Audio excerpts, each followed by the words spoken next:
Good morning, class 6. How are you guys doing?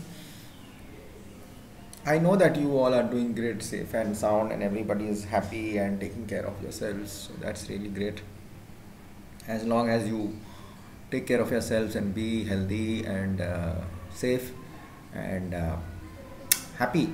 The main thing is happy. Be happy. There's nothing else to be. The best thing in life is to be happy. So just make sure you wash your hands, keep yourself clean. That's all. It's been 6 months now, 7 months. I cannot keep on repeating the same thing. That won't be right. You'll think every day he comes and he tells us the same thing. So if you do it, I don't have to tell you the same thing every day, right? Instructions are given once. Those who hear, they hear, and those who don't, they don't.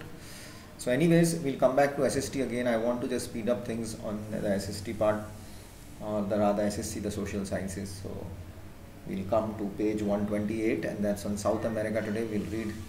I have given you all explanation about everything, and after that we'll finish this chapter today, and we'll go to a next one in the next videos actually. So let's begin without ado and wasting time. Let's go ahead and do this. So South America. South America is the fourth largest continent. It extends from 13 degree north to 55 degrees south latitudes, and from 35 degree west to 81 degree west longitudes. The north-south extent is about 7,650 kilometers, and the east-west extent from this side to this side, the one was north to south, and this is this side to this side, so that is 4,800 kilometers. South America is surrounded by the Caribbean in the north and the Atlantic Ocean in the east and the Pacific Ocean in the west, and in the north the Isthmus of Panama joins it to North America. Okay, so we have South America here. We have the South Pacific Ocean on the east side, South Atlantic Ocean on the west side. We have the North Atlantic Ocean on the deep east side, this side, and the North Pacific Ocean on the north side, on the west side, this side. The Pacific Ocean on the west, we have this towards this side. Okay, so, and the isthmus is that joins with it. I'm not seeing it on the map here. Panama joins it with North America, so it's going to go towards upside, so towards the map on the top it must be there. Well, my eyes are very bad, so when I look into the glass, it's going to be from the top there. It goes up. Wait, I'll put on some more light. More light is going to help me. See this white part, North America, that's the isthmus on the map here. See this part. This white part is here somewhere. Yeah, this place. This is the isthmus which takes it to North America. Okay, great.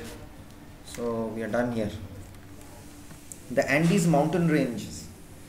You see the Andes mountain ranges on the physical features, and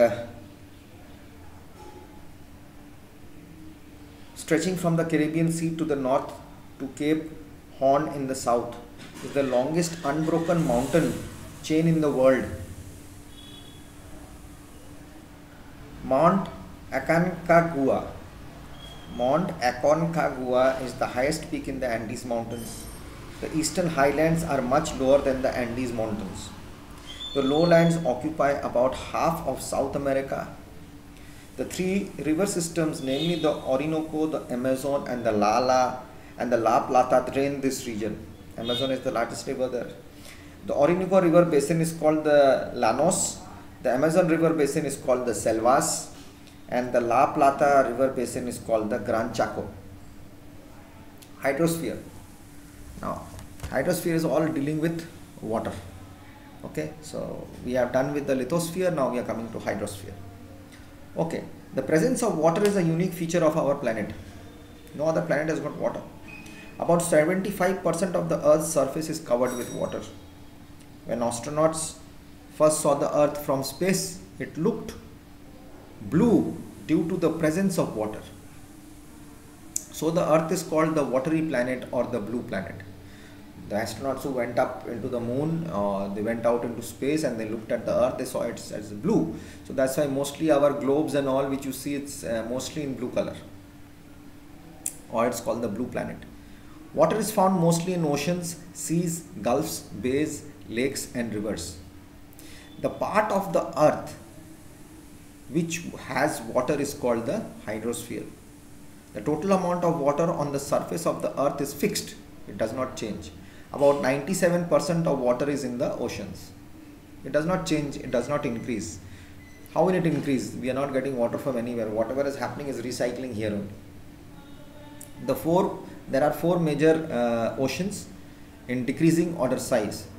They are the Pacific, the largest, the Atlantic, the Indian Ocean and the Arctic Ocean. Part of the Indian Ocean, the Atlantic Ocean and the Pacific Ocean which surrounds Antarctica are referred to as the Southern Ocean by some geographers. Geographers, the down part is called, they call it the Southern Ocean, so that because it's very close to the Antarctica region, it covers the Antarctica region quite a lot. The water in the oceans and seas is interconnected. Thus, the level of water in the oceans and seas is the same throughout. This is called the mean sea level. We use the mean sea level to compare the height of the land expressed in meters above the mean sea level and the depth of water expressed in meters below the mean sea level.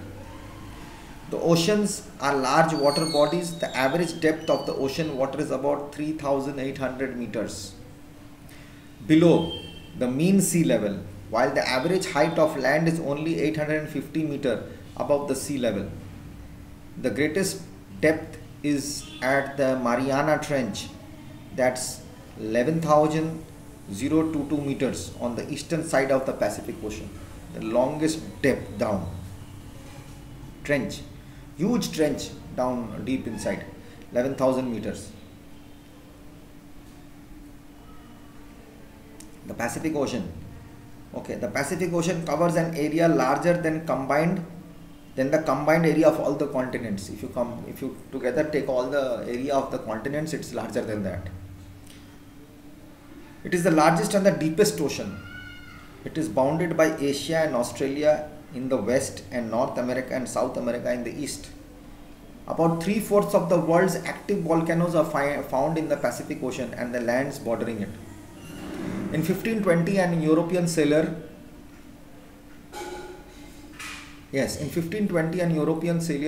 Ferdinand, you have done this in class 5,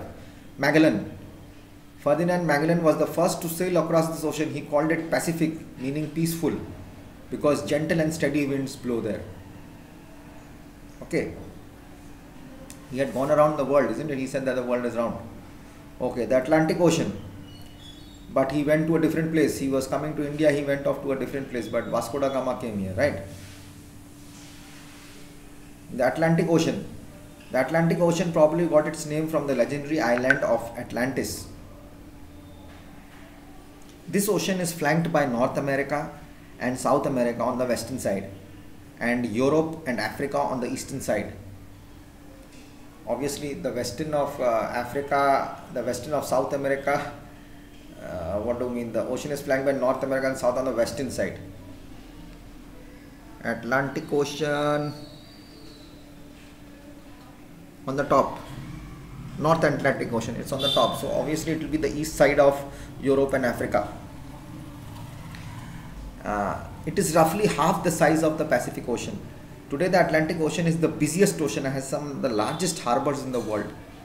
North America, South America, it's a huge place of transaction, business, commerce, trade, and it's got the world's biggest harbors. The Atlantic Ocean. The Indian Ocean, now we come to our part, which is just at Tamil Nadu or Thiruvananthapuram, or you can say Sri Lanka, that part, or our Kanyakumari.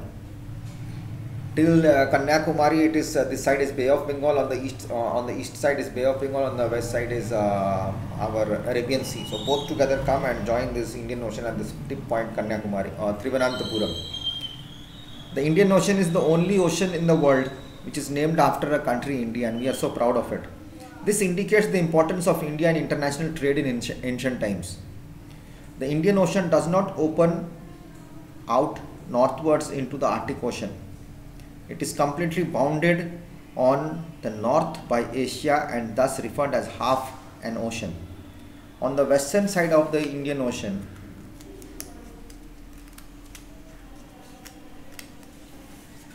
you see this picture on the location of the four major regions, the Indian Ocean. India has named it. India has got most of the Indian Ocean with it.